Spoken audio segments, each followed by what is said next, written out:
Hey, it's Laura from snottynoses.com.au and we are the makers of Snotty Boss, the best battery powered snot sucker in the world. I've got a couple of tips for you today so your Snotty Boss functions well, it's nice and clean and it lasts for a really long time. My number one tip is always hold your baby upright when using Snotty Boss so you can keep the machine upright as well. So you just turn it on and you gently insert it into each nostril, control those little arms and little heads that want to wave, but pop it in there like that. Don't tilt Snotty Boss any more than a 45-degree angle. Therefore, please don't lie your baby down on a change table, because if you do, you have to invert Snotty Boss to insert it, and that could cause leaking in the pipes, which could then leak down to the motor. So my number one tip is sit baby up and use Snotty Boss upright.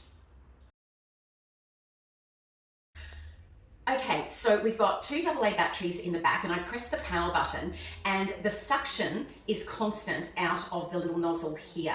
But if you want to check if your Snotty Boss is suctioning correctly, then twist off the top of the collection cup so you are left with this circle opening, and I'm going to use the palm of my hand to test the suction. Wow, that is really strong. It's actually suctioning to my hand by itself. So if your machine is doing that, it's telling you that yes, the suction is powerful enough to remove snot from your baby's nose. So the best way to show you the suction power of Snotty Boss is to suction something. And I've actually got some sauce on a plate here and I'm going to show you what it does. I'm going to turn the power button on. I'm keeping Snotty Boss upright, only at a slight angle.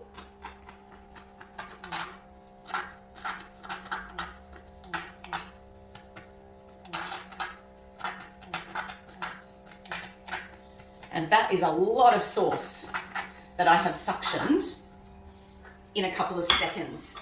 The sauce has come down the top pipe of the collection cup and fallen into the reservoir. It has not gone into the lower pipe of the collection cup, which is fantastic.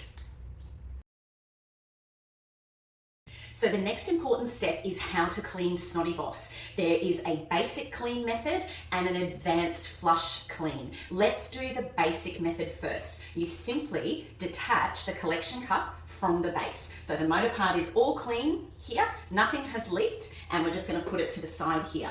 So now we're just going to turn a hot tap on and we're going to detach these three pieces, the nozzle and the collection cup. And we're going to rinse everything under the hot tap. I'm going to squeeze the silicone nozzle just to make sure everything is nice and clean. Give it a little tap. Be gentle.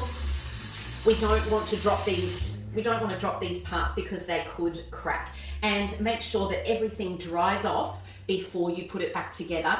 Please don't put it back together wet because that can compromise that little silicone O-ring around the side there.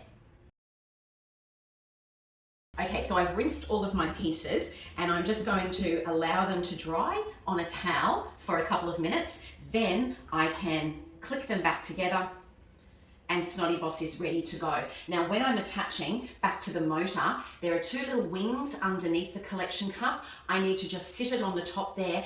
Be gentle, please. You just twist it 1 centimeter and you will hear it and feel it click and lock into place. Please be gentle when removing and reattaching this collection cup. You don't want to snap the little pieces of plastic that are underneath that will lock it into place.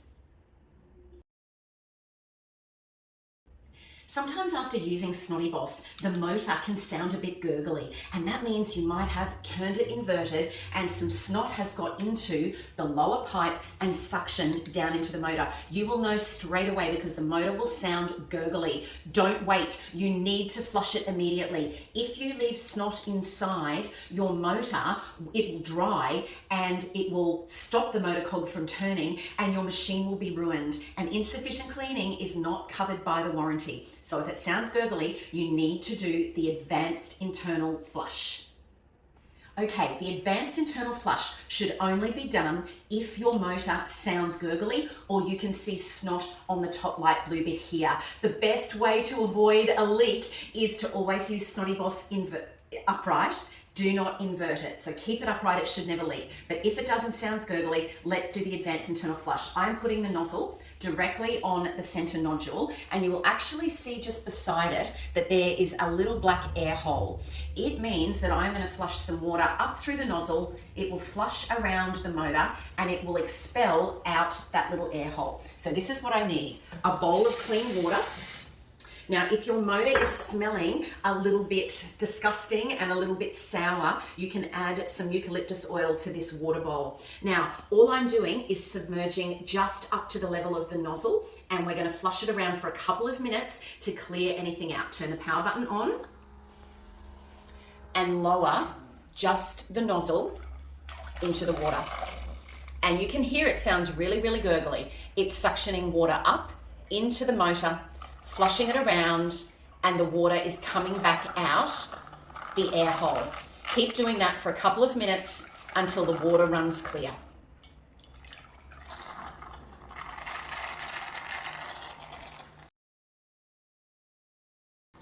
Once you have finished doing the advanced internal flush, you need to keep the motor running for a couple of minutes to make sure all of the water has expelled. If we leave any water inside here, it will create condensation and it could rust your motor, which will void the warranty. So I'm keeping the motor on, I'm removing the nozzle, and I am shaking this handset, and all the water is still coming out on the palm of my hand. I need to continue shaking until no more water drops come out of my hand. That might be 5 or 6 minutes of shaking so all the water comes out.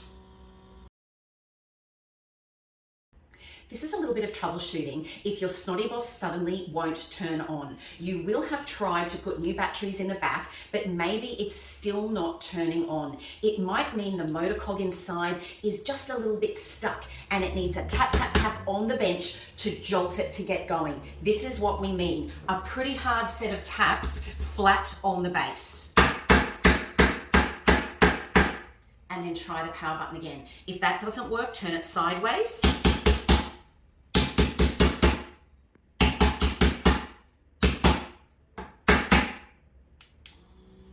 And that might be just enough to get the motor cog jolted, turning again, so your motor will work again.